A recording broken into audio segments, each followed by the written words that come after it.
नमस्ते, मैं हूँ सुनीता। मेरा यूट्यूब चैनल पर आप सभी का स्वागत है। मैं एक सुंदर से कन्यादान के गीत सुनाने जा रही हूँ। कैसे लगेगा कमेंट करके बताना और ज़्यादा से ज़्यादा शेयर करना। चैनल पे नए हैं तो चैनल को सब्सक्राइब जरूर करना।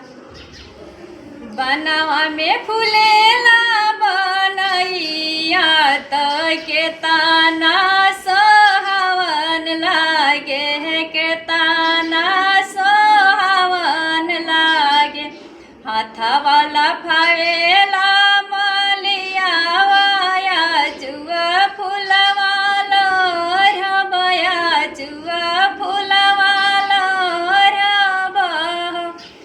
धीरा धर ये माली धीरा धर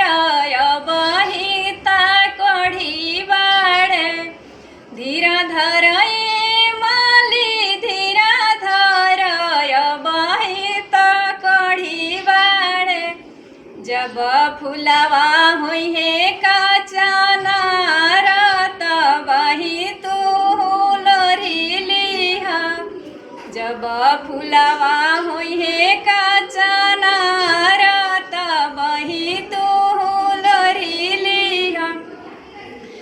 माड़ावा में फूलेली कवन बेटी तो के ताना सोहावन लागे के ताना सोहावन लागे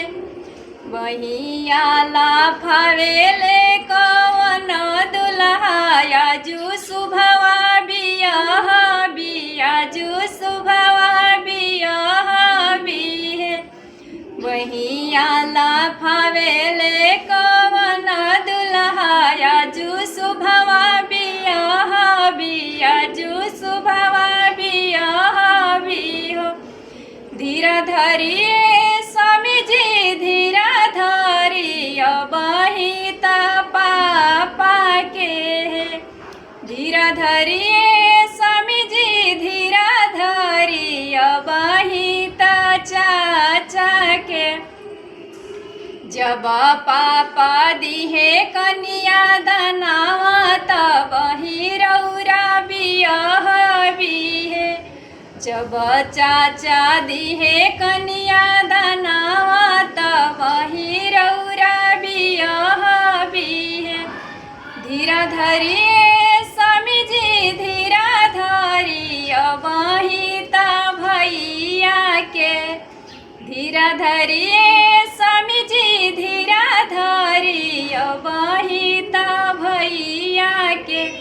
जब भैया लौआ मिलई है तब ही रौरा बियाह बिहे जब भैया लौआ मिलई है